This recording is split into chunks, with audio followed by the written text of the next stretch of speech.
Hi everyone, I'm Andrea. As we have learned from Austin, ESG investing is growing rapidly and becoming more mainstream. The next two presentations will look at how ESG is relevant in the space of universities and colleges, and how student organizations and student movements have pushed these policies to fruition on college campuses. So just an overview, I'm going to touch on student movements and divestment, discuss a few research questions, look at ESG investing at Hampshire College, and conclude with some common themes. So, first of all, how did student movements and other institutional forces lead to the development of Hampshire College's ESG investing policy? Secondly, what impact has this policy had on their institution and its stakeholders?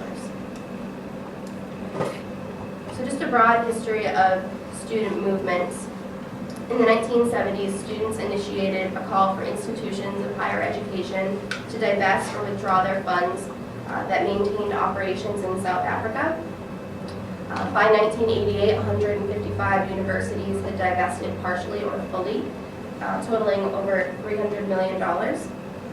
Similarly, in Sudan and Israel, these types of divestment campaigns were pushed by students in a similar fashion.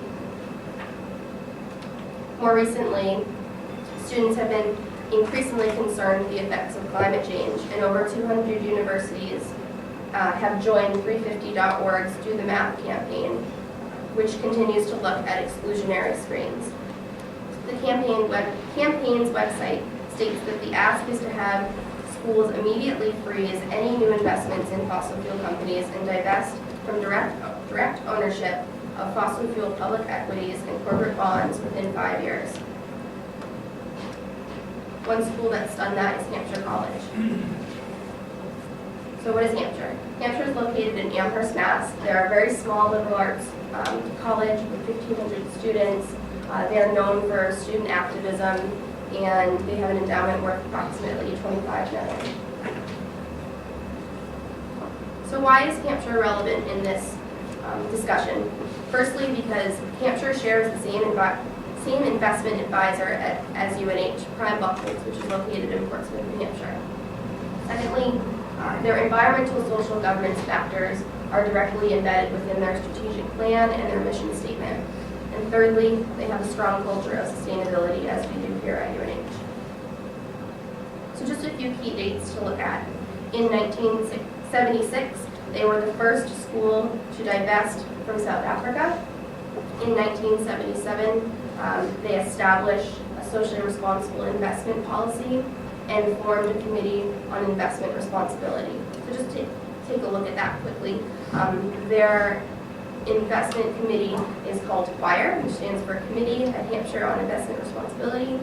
Quite an acronym. It is a subcommittee of the investment committee, and it makes recommendations to that committee that are then brought to the board later on. So it's made up of 2 student representatives, 2 staff, 2 faculty, as well as members of the board of trustees.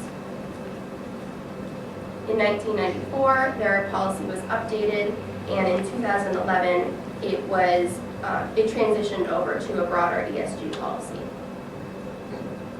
So this brings me to the first research question. How did these movements lead to the development of this policy? Well, between 2006 and 2008, a student group at Hampshire College called Students for Justice in Palestine requested that the board of trustees divest from 6 corporations that were investing in Palestine.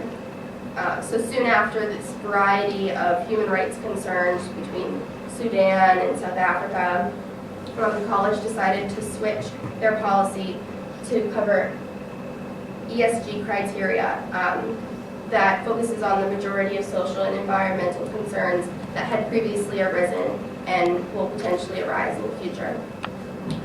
Their Director of Communications, Elaine Thompson, is quoted saying, "Of course the goal when investing is to optimize financial return, but we have found that having these established procedures to keep social responsibility in the forefront of investment decisions at all times serves Hampshire's educational mission and values more effectively than wrestling with individual issues as they arise."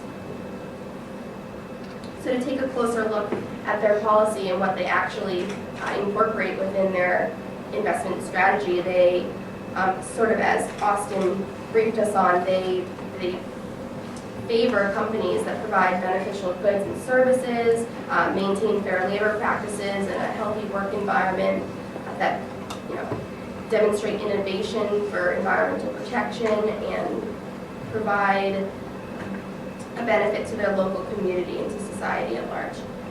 Alternatively, they will disfavor companies that make nuclear, biological, or conventional weapons, operate with companies that have serious human rights violations, engage in unfair labor practices, discrimination, or occupational health and safety concerns. So this brings me to talk about what impact this policy has had on the institution and its stakeholders. What I can say with distinction is that they've received some serious recognition from notable news and reporting sources such as the New York Times and the Chronicle of Higher Education. Additionally, other sources are Inside Higher Ed, the Sierra Club, the Huffington Post, the Princeton Review, all of which UNH has also been recognized for some of these awards and lists. So some common themes throughout this research is that institutional change takes time. These policies were developed over a course of 30 years and have changed significantly from an SRI strategy moving more towards environmental social governance. Also, that student activism is certainly an important catalyst, but however, it is imperative that there is cooperation between the administration for these types of policies to succeed in universities and colleges. Also, that mission and values clearly drive everything at Hampshire College. Additionally, proactive policies may deter future student divestment campaigns on individual issues, and that ESG policies can result in enhanced brand for the university or college and potentially increased donor interest. Also, responsible investing committees can add to the foundation's capacity to help institutionalize these types of investing policies.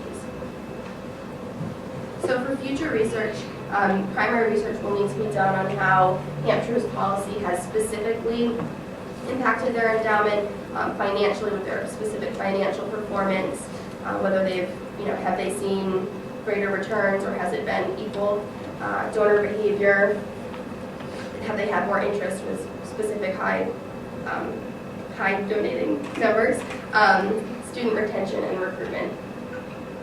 And now Gina is going to discuss how some of these learnings can apply here at UNH.